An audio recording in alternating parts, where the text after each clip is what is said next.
because there is litigation risks or dispute risks involved with mergers and acquisitions, is there anything that clients are looking to do, whether it's on the side or the sell side, to help them mitigate those risks when they're doing due diligence as part of the deal? Companies are preparing sell-side diligence and diligencing their own accounts, their own records, their own company to make sure they have a full understanding of the assets, the operations they're trying to dispose of, and just as importantly, how a third party may be viewing those assets and operations. Kevin, can you give us some examples of where their disputes are most likely to arise? I think disputes are most likely to arise in the completion of the net working capital.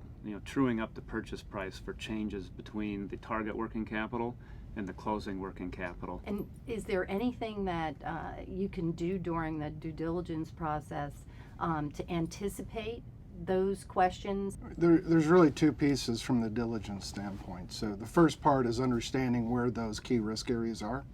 Do we have a full understanding of how the company is utilizing their own accounting methodologies, judgments, and estimates? Step two is how do you translate that into the legal language of the purchase agreement? And that is many times where the difficulties start arising that you see later in the dispute side. How is it defined? Is the definition clear, concise? Is it the consistency of the definition actually apply to the items you want it to apply from? And then, of course, you have two different parties looking at the same words who can come to different conclusions. Brian, have you seen clients working to take steps in advance of putting something up for sale? Yeah, what we see in the market is there's been an increase of corporate divestitures, whether they're selling off segments, parts of segments, divisions, even potentially product lines. So what has evolved over time in the marketplace is the corporations, as they've seen buyers come in and seeing the process extended, people trying to get the information they require that's not a normal item coming out of their system, they've kind of stepped back and said, boy, let us be prepared so when we're ready to sell this operations, we are in the best position to have the information the buyer want, and more importantly even is, do we have all the information we need to appropriately value our operations and the assets we're willing to sell?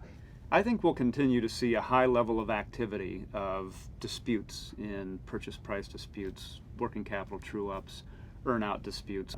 The purchase price adjustments, earn-out provisions, those have a direct and oftentimes material impact on the purchase price. So I think companies will put a fine eye on all of the closing accounting to true up and make sure they're maximizing their purchase price. If both of you could take a moment to just give your thoughts as to what trends or maybe some issues you would advise your clients to either think about in 2013 and on, or maybe some leading practices that you could encourage them to adopt. Thinking through the purchase agreement and making sure that on a regular basis the corporate attorneys who are drafting the agreements are talking to the diligence professionals to understand what risks exist, what accounting issues are known to the diligence team that perhaps the attorneys aren't aware of. In the U.S., what we are seeing in the marketplace today, those private equity firms or corporate entities that have been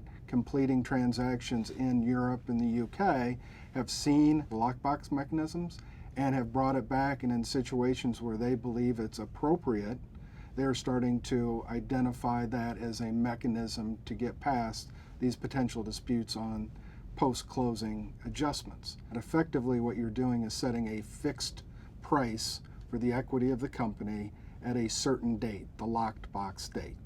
So all the work that's being done in the U.S. normally post-closing, the net working capital adjustment, indebtedness, cash adjustment, or any other adjustments to the purchase price is effectively built into a price at a certain date. And from that date on, the buyer owns effectively the economic interest of that company, even though it may not close for months subsequent thereto. That is a great way then to cut off the potential risk of post-closing disputes.